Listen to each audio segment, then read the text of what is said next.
Hello dear students, कैसे हैं आप सभी। आशा करती हूँ आप सब ठीक होंगे, स्वस्थ होंगे, अच्छे होंगे। आईसीटी वर्चुअल क्लासरूम देहरादून में आप सभी का स्वागत करती हूँ। मेरा नाम समता है और बच्चों क्लास 8th में आपका वाटर एंड एयर पॉल्यूशन वाले चैप्टर से रिलेटेड क्वेश्चन आंसर्स हम कर रहे हैं। चलेंगे डिजिटल बोर्ड की तरफ और उन क्वेश्चन आंसर्स को कंप्लीट करेंगे। आप सभी उसको कॉपी में नोट करेंगे और हिंदी में जो मैं समझा रही हूँ उसको भी आप चाहें तो हिंदी में नोट कर सकते हैं। स्क्रीन पर आपको इंग्लिश में दिखाई पड़ेगा, आप स्क्रीन पर दिख रहे हैं उसको भी कॉपी कर सकते हैं। क्वेश्चन है बच्चों, What are the different ways in which water get contaminated? कौन कौन से ऐसे तरीके हैं, कौन कौन से कारणों से जो वाटर है वो पॉल्यूटेड हो जाता है, प्रदूषित हो जाता है, कंटामिनेट हो जाता है। आंसर में लिखेंगे whenever harmful substances such as sewage, toxic chemicals, silt, etc. get mixed with water, the water becomes polluted. जब भी हानिकारक पदार्थ जैसे कि वाहितमल, जहरीले रसायन और सिल्ट वगैरह जब पानी के साथ मिक्स हो जाते हैं तो पानी जो है वो प्रदूषित हो जाता है। Water get contaminated by the addition of agricultural chemicals like pesticides and fertilizers, weedicides. These chemicals get carried away to the water bodies due to rains and flood which lead to water pollution. ये भी एक बहुत बड़ा कारण है।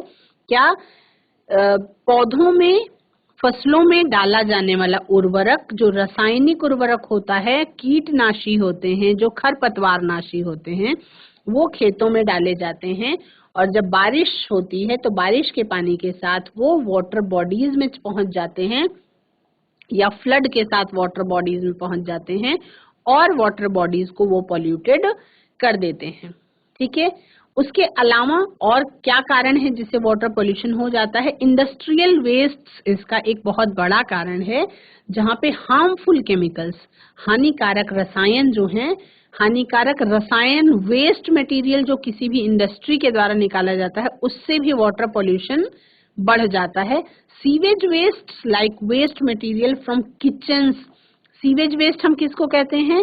Sewage waste वो होता है जो हम लोगों के घरों से निकलता है, जैसे कि हमारे किचन से, टॉयलेट से, लॉन्ड्री सोर्सेज से, वो भी पानी को प्रदूषित करने के लिए बहुत बड़ा मुख्य कारण है। कई बार आपने ट्रेन में सफर करते हुए नदियों के किनारे बहुत सारे कपड़े फैले हुए देखे होंगे। वो जो धोबी होते हैं, ये क्या करते हैं कि नदियों के किनारे ही पाट लगा लगा के और कपड़े धोते हैं, जिसमें डिटर्जेंट का यूज करते हैं। तो ये क्या करते हैं, ये डायरेक्ट नदी के पानी को ही सीवेज वाटर में बदल देते हैं, है ना। तो कुछ इन तरीकों से अगर बचा जाए तो पॉल्यूशन को कंट्रोल किया जा सकता है। अब what are the differences between pure water and polluted water? शुद्ध पानी में और प्रदूषित पानी में क्या अंतर है ना। बहुत इजी है, अपने शब्दों में भी आप लिख सकते हैं इसको। प्योर वाटर कैसा होता है? It is transparent. उसके कलर की बात कर ली हमने कि वो पारदर्शी होता है और it is essentially free of harmful chemicals and pollutants. और आवश्यक रूप से ये हानिकारक रसायनों से, प्रदूषकों से और माइक्रोब्स से मुक्त होना चाहिए। प्योर वाटर की केवल यही इतनी सी परिभाषा है। पॉल्यूटेड वाटर क्या है? It is not water, is cloudy and contains visible toxins. ये आपका जो पानी है, ये कलर इसका पारदर्शी नहीं होगा और इसके अंदर आपको विजिबल टॉक्सिन्स भी दिखाई पड़ेंगे, but it can also appear to be as clear as pure water. और कभी कभी क्या हो सकता है कि क्लियर वाटर के रूप में भी वो हो सकते हैं, जो आपको दिखेगा कि प्योर वाटर है बट वो प्योर नहीं होगा।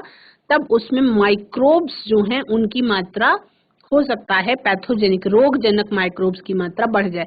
जैसे कि अगर हम एक एग्जाम्पल लेकर के बात करें, सभी हम जितने भी मनुष्य हैं, हम पानी पीते हैं तो क्या हम कभी गंदा, दिखने में जो पानी गंदा है उसको हम कभी पी ही नहीं सकते या हम नहीं पीते हैं। फिर भी कैसे किसी व्यक्ति को वाटर कॉजिंग डिजीज हो जाती है? कोई भी व्यक्ति पानी से होने वाले रोगों से ग्रसित कैसे हो सकता है यदि हम पॉल्यूटेड वाटर जानकारी में, अपनी जानकारी में नहीं पीते हैं? जैसे टाइफॉइड बुखार होता, कहते हैं कि पानी से ही, सैल्मोनेला टाइफी के कारण पानी से ही ये रोग हो जाता है ना। तो अगर पानी हमें पता है कि ये शुद्ध नहीं है तो हम उसको नहीं पिएंगे।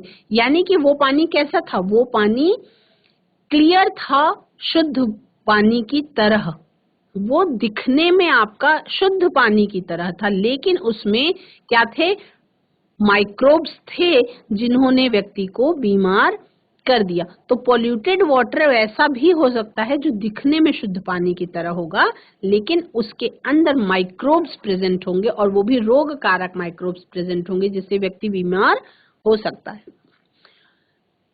दूसरा, इट कंटेन्स टॉक्सिक सब्सटेंसेस, उसके अंदर जहरीले रसायन मौजूद हो सकते हैं, that are harmful for the health of living beings, जो जीवित ऑर्गेनिजम्स के लिए, सजीवों के लिए हानिकारक होते हैं, है ना। तो वाटर, पॉल्यूटेड वाटर में ये लिखेंगे आप, प्योर वाटर में लिखेंगे कि वो देखने में पारदर्शी होता है ना। ग्रीन हाउस इफेक्ट को डिस्क्राइब करें, describe green house effect.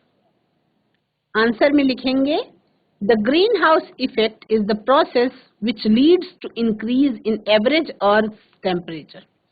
Green house effect एक ऐसी प्रक्रिया है, या कह सकते हैं ग्रीन हाउस इफेक्ट हमारे वातावरण में होने वाली ऐसी प्रोसेस है जिससे पृथ्वी का औसत तापमान जो है वो बढ़ रहा है धीरे धीरे। ग्रीन हाउस इफेक्ट एक ऐसी धरती पर होने वाली प्रक्रिया है जिससे हमारी धरती का औसत तापमान ग्रेजुअली क्या हो रहा है, इंक्रीज हो रहा है समय के साथ, that is the global warming. और जो औसत तापमान बढ़ रहा है उसको हम क्या कहते हैं, वैश्विक ऊष्णन कहते हैं। ग्रीन हाउस इफेक्ट के कारण ग्लोबल वार्मिंग हो रही है। It results because of the green house gases like water vapour, carbon dioxide, nitrous oxide and methane क्या करती हैं, ट्रैप एनर्जी फ्रॉम द सन। वो सूर्य से निकलने वाली सौर ऊर्जा को ट्रैप कर लेती हैं, यानी कि रोक लेती हैं वातावरण के अंदर। और when solar radiation reaches earth, some of these radiations are absorbed by earth and rest are released back to the atmosphere। और उसमें से जब जो रेडिएशन आती है सूर्य से, तो कुछ रेडिएशन ऐसी है जो पृथ्वी के द्वारा एब्जॉर्ब कर ली जाती है और कुछ जो है वो एटमॉस्फेयर में वापस रिलीज कर दी जाती है। तो जो ग्रीन हाउस गैसेस होती हैं, इनका क्या रोल है, ग्रीन हाउस गैसेस क्या करती हैं, इन रेडिएशंस को green house gases trap these radiations and do not allow them to go back. यानी कि ग्रीन हाउस गैसेस के वातावरण में प्रेजेंट होने के कारण क्या प्रॉब्लम होती है कि वो उन रेडिएशंस को ट्रैप तो करती हैं लेकिन वापस जाने नहीं देती हैं, ठीक है। इस कारण से क्या होता है, this helps in keeping earth warm and in survival of human beings.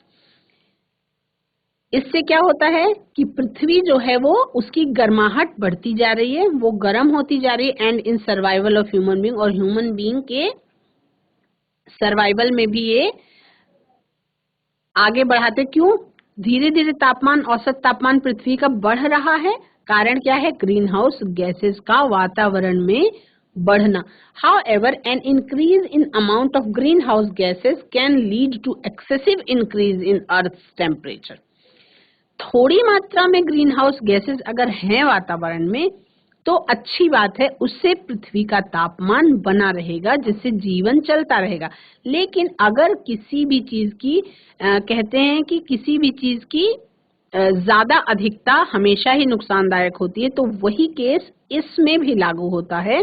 Green house gases का भी अगर ज्यादा इंक्रीज होते रहे टाइम के साथ, तो उससे अर्थ का टेम्परेचर जो है वो बढ़ता जाएगा। और अर्थ का टेम्परेचर अगर औसत तापमान रेगुलरली बढ़ता जाएगा तो उससे क्या होगा, पूरा वैश्विक उष्ण, ये केवल हमारे भारत देश की बात नहीं हो रही है, पूरे विश्व की, या हम कहेंगे हमारे पूरे ग्रह की बात हो रही है, पूरी पृथ्वी की बात हो रही है।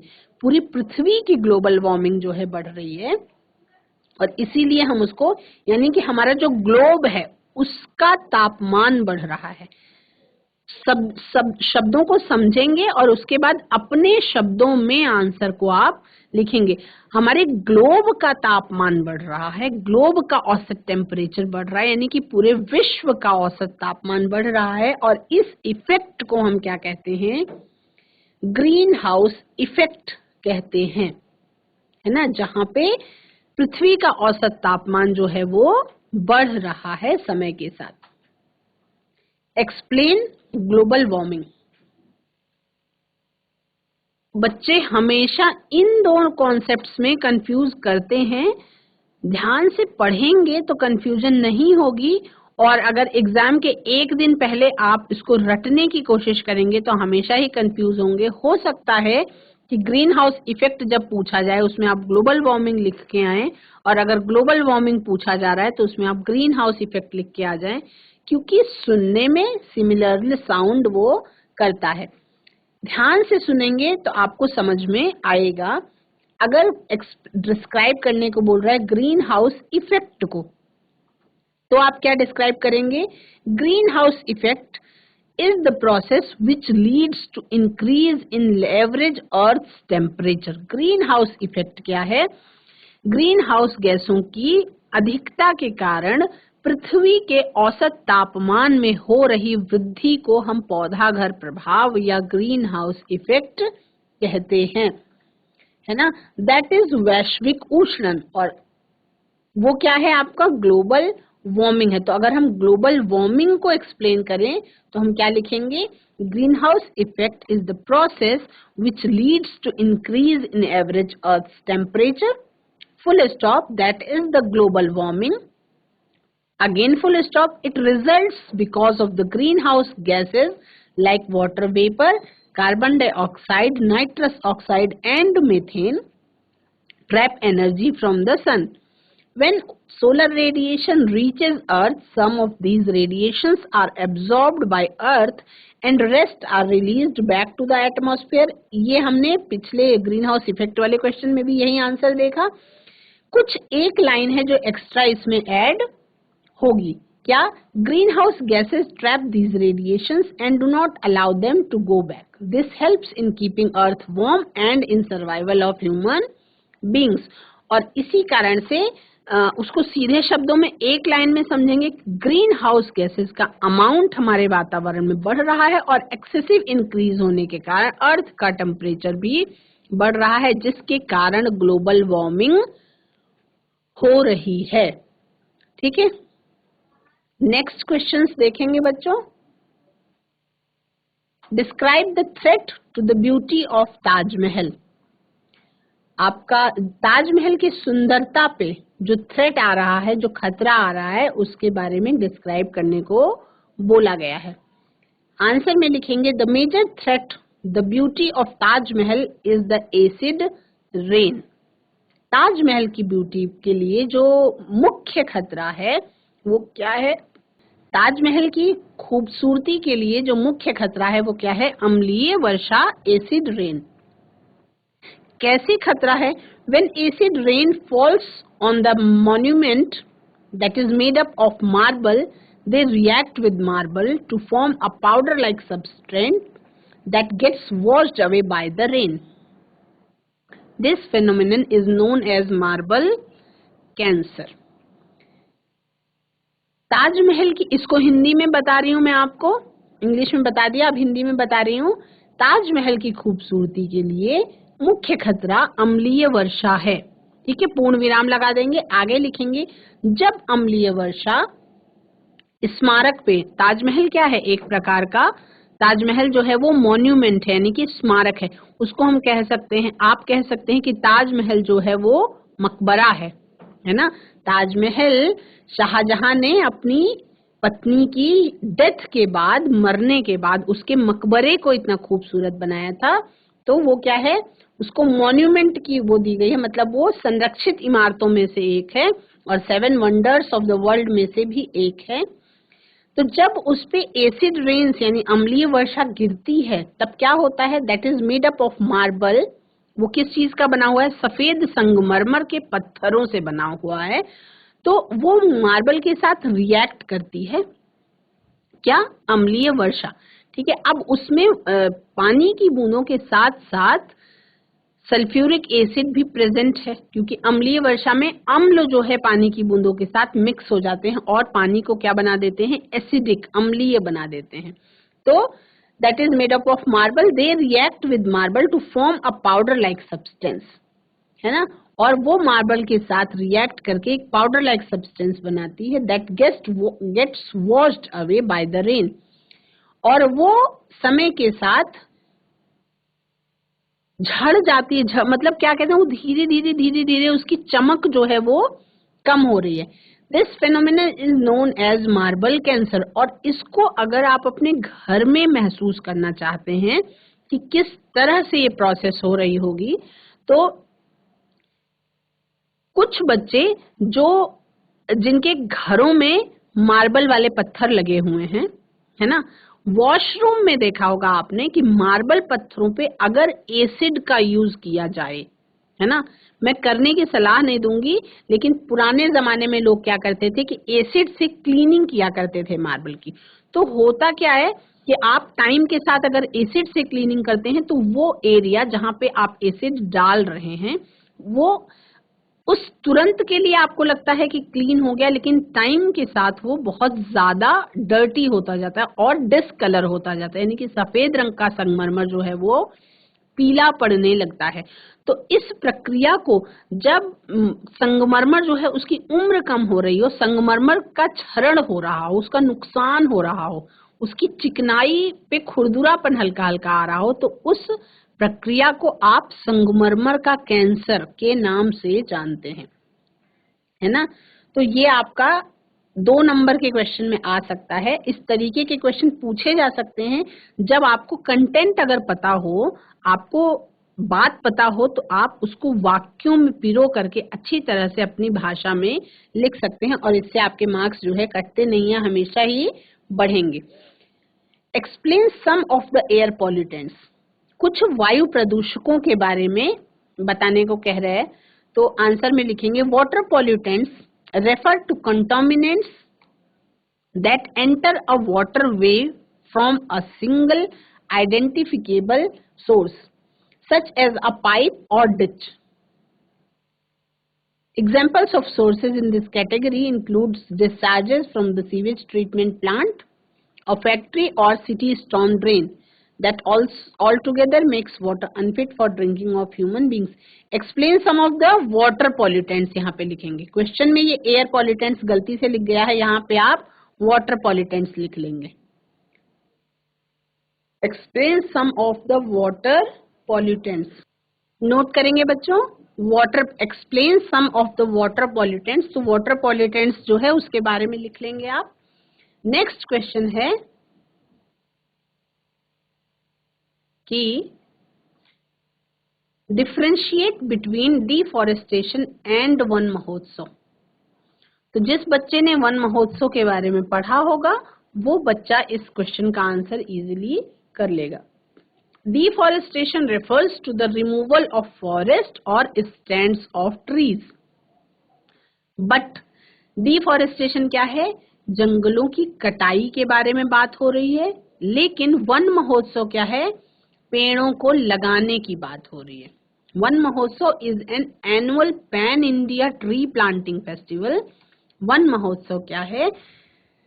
वार्षिक पैन इंडिया एक वृक्षारोपण का कार्यक्रम है या वृक्षारोपण का त्योहार है, occupying a week in the month of July, जिसमें जुलाई माह के अंदर एक पूरा वीक लिया जाता है। During this week lakhs of trees are planted, और उस हफ्ते के अंदर एक समय एक साथ ही पूरे भारतवर्ष में ट्री प्लांटेशन का कैंपेन चलाया जाता है, जिसको हम वन महोत्सव के नाम से जानते हैं, जिसमें बहुत लाखों ट्रीज का प्लांटेशन किया जाता है।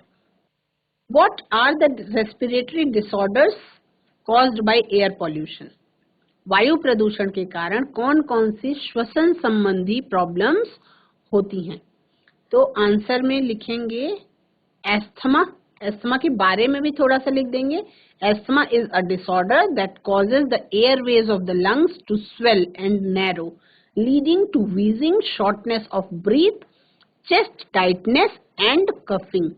एस्थमा यानी कि जिसको हम हिंदी में दमा के नाम से जानते हैं, वो एक इस प्रकार की परेशानी है, श्वसन संबंधी प्रॉब्लम है, जहां पे क्या होती है, आपके फेफड़ों में हवा जाने का जो रास्ता होता है उसमें कुछ सूजन आ जाती है, स्वेलिंग हो जाने के कारण वो हवा जाने वाला रास्ता थोड़ा सकरा हो जाता है, जिससे समय समय पे खांसी आती रहती है, कभी कभी सांस लेने में भी परेशानी होती है, जहाँ पे कफ सी फीलिंग होती है, यानी कि छाती में टाइटनेस सी फील होती है, और कफिंग यानी कि कफ जो है बनना शुरू हो जाता है।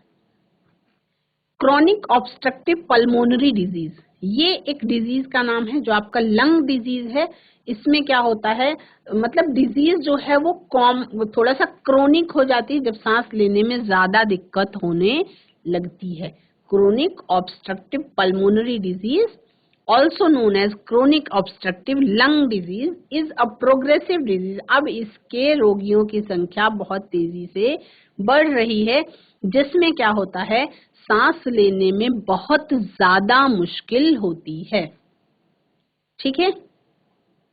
एम्फाइसीमा, ये क्या है, is a long term progressive disease. ये भी एक लंबे समय तक चलने वाली बीमारी है। किसकी?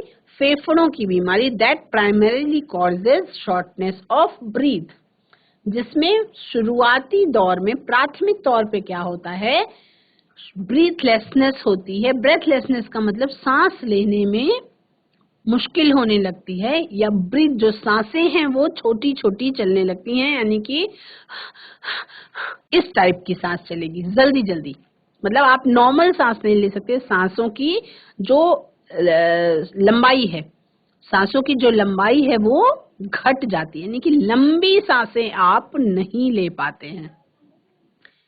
एक और बहुत बड़ी प्रॉब्लम है रेस्पिरेटरी। ये सारे रेस्पिरेटरी डिसऑर्डर्स के बारे में बात हो रही है, क्योंकि एयर पॉल्यूशन में सबसे ज्यादा रेस्पिरेटरी डिसऑर्डर्स की ही संख्या मनुष्यों में बढ़ी है। Bronchitis is inflammation of the mucus membrane of the bronchi. ये क्या है? The airways that carry air flow from the trachea into the lungs. Bronchitis क्या है? आपके म्यूकस मेम्ब्रेन में अगर इन्फ्लेमेशन है तो उससे एयरवेज जो है, जिससे एयर फ्लो होता है ट्रैकिया से लंग्स को, उसमें प्रॉब्लम होने पे ब्रोंकाइटिस नाम की प्रॉब्लम होती है। ये बच्चों में भी ब्रोंकाइटिस के पेशेंट्स को बढ़ते हुए पिछले कुछ सालों के दौरान प्रदूषण के कारण ब्रोंकाइटिस के मरीजों की संख्या को भी बढ़ते हुए देखा गया है आंकड़ों के अनुसार, और बच्चों में भी ये प्रॉब्लम्स अब सामने आने लगी हैं। तो ये है अब खतरे की घंटी। नेक्स्ट क्वेश्चन है, list some of the sources of air pollution. Smoke released from the vehicles, dust and gases like carbon monoxide, carbon dioxide and nitrogen oxides and smokes that are released by industries and by burning of fossil fuels are the major air pollutants। कुछ air pollutants के बारे में बात करनी है, तो वो क्या है? मेन आपका है स्मोक यानी कि धुआं जो गाड़ियों से निकलता है, dust and gases like carbon monoxide, मुख्य तौर पे फॉसिल फ्यूल्स से निकलने वाली जो गैस है वो है आपका कार्बन मोनोऑक्साइड। कुछ मात्रा में कार्बन डाइऑक्साइड भी रिलीज होती है, नाइट्रोजन के भी ऑक्साइड्स होते हैं, और smokes that are released by industries, फैक्ट्रियों से, उद्योगों से निकलने वाली जो धुआं है, and by burning of fossil fuels, petroleum fuels, आपके जीवाश्म ईंधनों के जलने से जो पॉल्यूशन होता है वो आपके मेजर एयर पॉल्यूटेंट्स यानी कि मुख्य वायु प्रदूषक की लिस्ट में आते हैं। नेक्स्ट क्वेश्चन है, जनरली बात करते हुए आपने सुना होगा, अब तो खैर इस बारे में बात नहीं होती क्योंकि इंसान जो है वो अब बहुत आराम पसंद होता है, बहुत उनको ह्यूमन बीइंग्स के अंदर ये टेंडेंसी होती है, हम मनुष्यों के अंदर ये टेंडेंसी है कि हम आराम पसंद होते हैं और अपने स्वार्थ के लिए हम नुकसान करते हैं वातावरण को और एक लिमिट तक कर देते हैं। तो जैसे बात होती है कि एसी एसी के लगने से नुकसान क्या है, मेन एसी के लगने से हम ठंडी हवा खा रहे हैं, उससे कोई नुकसान नहीं है। नुकसान होता है उससे निकलने वाली जो गैसेस हैं वो हार्मफुल होती हैं, कैसे, वातावरण में फैलती। तो पूछा जा रहा है question, how chlorofluorocarbon is harmful to us. Chlorofluorocarbon जो एसी, मुख्यतः एसी से निकलने वाली है, इसमें क्या होता है, इससे हमें क्या नुकसान है। तो हमें क्या नुकसान है, chlorofluorocarbons damage the ozone layer of atmosphere which protects us from harmful ultraviolet radiation of sun। Chlorofluorocarbons वो गैसेस हैं जो एटमॉस्फेयर में प्रेजेंट ओजोन लेयर को डैमेज करने का काम कर रही हैं। और ओजोन लेयर क्या करती है, हमें सूर्य से आने वाले यूवी रेडिएशन से बचाने का काम करती हैं। तो यदि ओजोन लेयर का क्षरण हो, ओजोन लेयर का डैमेज हो, तो अल्ट्रावायलेट रेडिएशन जो है सन का, वो डायरेक्ट पृथ्वी पर आने लगेगा। How smog is harmful to us. Smog हमारे लिए कैसे नुकसानदायक है। स्मॉग से आपका क्या होता है, ब्रीदिंग डिफिकल्टीज होती हैं, सांस लेने में प्रॉब्लम बढ़ जाती है, like asthma and cough in human beings and wheezing in children. सांस की परेशानी से बढ़ जाती है ना, विजिबिलिटी भी कम हो जाती है। What do you mean by marble cancer, अभी हमने थोड़ी देर पहले चर्चा करी। आंसर में लिख लेंगे, आपने ऑलरेडी लिख लिया है, केवल समझेंगे इसको, लिखेंगे नहीं क्योंकि आप लिख चुके हैं। When acid rain falls on the monument that is made up of marble, they react with marble to form a powder-like substance that gets washed away by the rain. This phenomenon is known as marble cancer। यानी कि marble जो है वो powder के रूप में बदल के झड़ जाता है। साधारण शब्दों में समझेंगे, मार्बल के ऊपर जब एसिड पड़ता है तो वो पाउडर के रूप में तब्दील होता है और पानी की बूंदों के साथ वो बह जाता है, और इसको आप मार्बल का क्षरण कहते हैं या मार्बल कैंसर के रूप में इस प्रक्रिया को जाना जाता है। नेक्स्ट क्वेश्चन है, write short notes on green house gases. Green house gases पे शॉर्ट नोट्स लिखने को बोला गया है। आंसर लिखेंगे, green house gases are sulphur dioxide, carbon dioxide. ये गैसेस के नाम नोट करेंगे, sulphur dioxide, carbon dioxide, nitrous oxide and methane. ये क्या होती हैं, these are the gases in the atmosphere that absorbs and emits radiation within the thermal infrared range. This process is the fundamental cause of green house effect. जो ये gases होती हैं, ये सूर्य की ऊर्जा को अपने अंदर अवशोषित कर लेती है, ठीक है, और यही मुख्य कारण है ग्रीन हाउस इफेक्ट का। The primary green house gases in the earth atmosphere are, earth के एटमॉस्फेयर में प्राइमरी ग्रीन हाउस गैसेस कौन कौन सी हैं, that is water vapour, carbon dioxide, methane, nitrous oxide and ozone.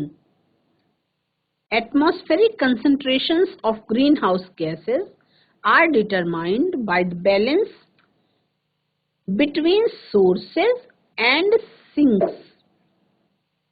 Atmospheric concentration जो है green house gases का, वो उसका बैलेंस कैसे डिटरमाइन करेंगे हम, बैलेंस को उसके संतुलित कैसे करेंगे।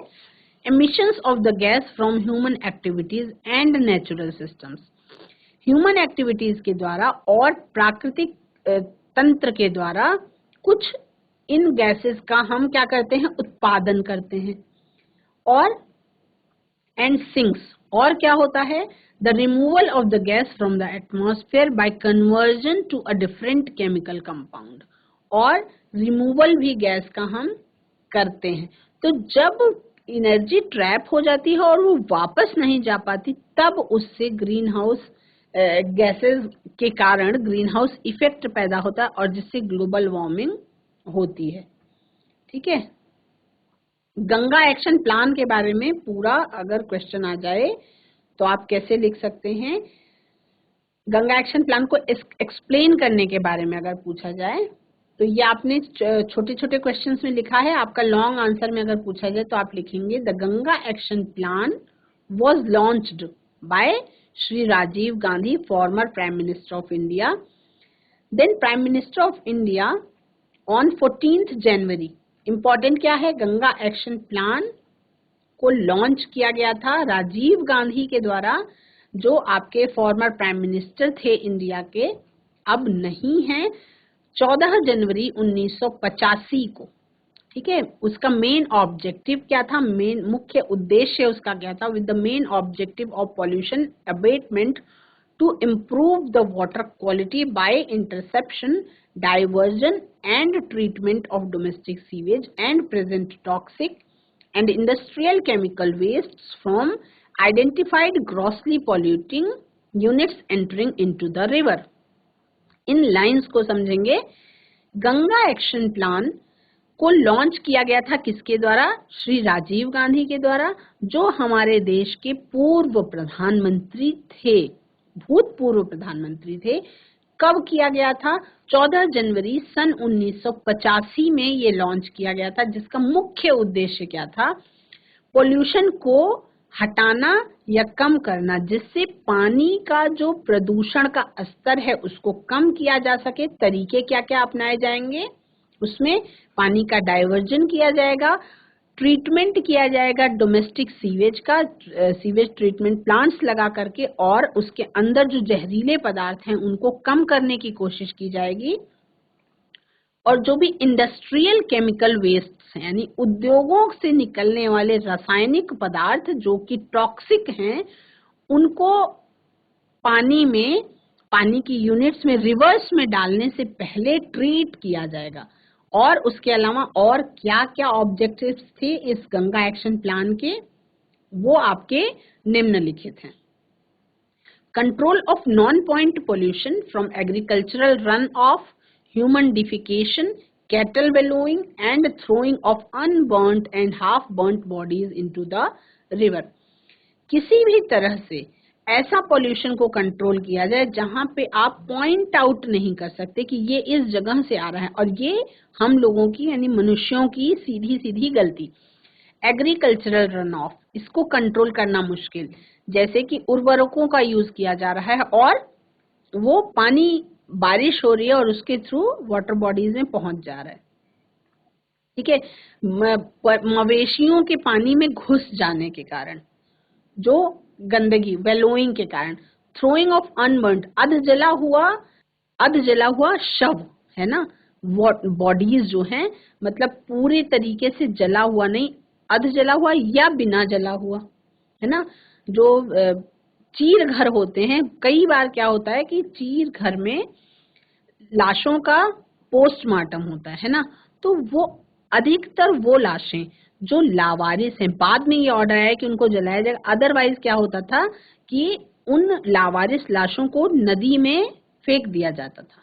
तो वो क्या करती हैं, वो धीरे धीरे पॉल्यूटेड कर देती हैं पानी को। कैसे? उसके अंदर जो सूक्ष्म जीव होते हैं उसको डीकम्पोज करने के लिए लग जाते हैं ना, तो उसको डीकम्पोज करने में क्या होती है कि पानी के अंदर का ऑक्सीजन लेवल वो कम कर देते हैं, है ना। तो उसमें ऑक्सीजन की डिमांड बढ़ जाती है और उसमें रहने वाले जीवों को ऑक्सीजन जो है वो प्रॉपर नहीं मिल पाती। अब इसके बारे में आप बड़ी क्लासेस में पढ़ेंगे। Research and development to conserve the biotic diversity of the river to augment its productivity. उसमें आपका रिसर्च भी आया कि किस तरह से पानी के अंदर की प्रोडक्टिविटी को बढ़ाया जा सके और उसकी जैविक कंजर्वेशन को बढ़ावा दिया जा सके, यानी कि जलीय जंतुओं की विविधता को बढ़ावा दिया जा सके। ठीक है, और एक नई टेक्नोलॉजी जो आपका सीवेज ट्रीटमेंट के तरह से सामने आई, उसमें new technology of sewage treatment like a flow anaerobic sludge blanket and sewage treatment through afforestation has been successfully developed. उस समय में ही कुछ सीवेज ट्रीटमेंट प्लांट्स लगाए गए जहां पे उस सीवेज के अंदर मौजूद बैक्टीरिया जो एनारोबिक थे वही जो है उस पानी को शुद्ध करने का काम करने लगे। उसके लिए कुछ तरीके अपनाए गए। ठीक, rehabilitation of soft shelled turtles for pollution abatement of river have been demonstrated and found useful. उन कछुओं के जो सॉफ्ट शेल्ड थे उनके रिहेबिलिटेशन के लिए काम किया गया। ठीक है, और वो उपयोगी भी साबित हुआ। उसके अलावा resource recovery options like production of methane for energy generation and use of aquaculture for revenue generation have been demonstrated। उस समय पे ही ये उपाय किए गए कि जहां पे पॉल्यूशन से भी हम बायोगैस का उत्पादन करने लगे और एक्वाकल्चर को बढ़ावा दिया गया, यानी कि जल में पाए जाने वाले जंतुओं का कल्चर करने का बढ़ावा दिया गया, जिससे क्या हो सके, रेवेन्यू जनरेशन हो सके। यानी कि साधारण शब्दों में कह सकते हैं कि पैसा बनाया जा सके, है ना। लोगों को उसको यूज करके उद्योगों के रूप में उसको बढ़ावा दिया जाने लगा, है ना। वो चीजें समझाई गई कि किस तरह से हम मछली पालन कर सकते हैं, किस तरह से एक्वाकल्चर करके हम रेवेन्यू जनरेशन भी कर सकते हैं। To act as trend setter for taking up similar action plans in other grossly polluted stretches in other rivers। और इसके लिए अलग अलग नदियों में भी ट्रेंड सेटर का काम किया इस गंगा एक्शन प्लान ने, जिससे और पॉल्यूटेड जो स्ट्रेचेस थे अलग अलग नदियों के उन पर भी काम किया जा सके। ठीक है, तो ये गंगा एक्शन प्लान का पूरा कंटेंट है, जो जिसके बारे में आप अगर 2-3 पॉइंट्स भी याद रखेंगे तो इट इज सफिशिएंट, और वो आप अपने एग्जाम में लिखेंगे तो मार्क्स आपको अवश्य ही मिलेंगे। नेक्स्ट क्वेश्चन है, clear transparent water is always fit for drinking, do you agree. ये क्वेश्चन बच्चों हम अगले सेशन में करेंगे। बच्चों, आज की क्लास में हमने बहुत सारे क्वेश्चन आंसर किए जो आपका वायु प्रदूषण और जल प्रदूषण से रिलेटेड थे। आशा करती हूँ चीजें आपको समझ में आ रही होंगी और आप उसको नोट भी करते होंगे। इंग्लिश में भी अवेलेबल है आपके पास, हिंदी में भी मैं आपको समझाती हूँ, तो दोनों भाषाओं में समझने के बाद आप उसको अपने शब्दों में अच्छे से लिख सकते हैं, नोट कर सकते हैं, और इस पढ़ाई का फायदा आप अपनी परीक्षा में उठा सकते हैं, जहाँ पे आप अच्छे से आंसर करके बहुत अच्छे मार्क्स पा सकते हैं। आज की क्लास में इतना ही। That's all for today. Have a nice day, take care. आप सभी का दिन शुभ हो और आप सभी परीक्षा में अच्छे नंबर लेकर आएं।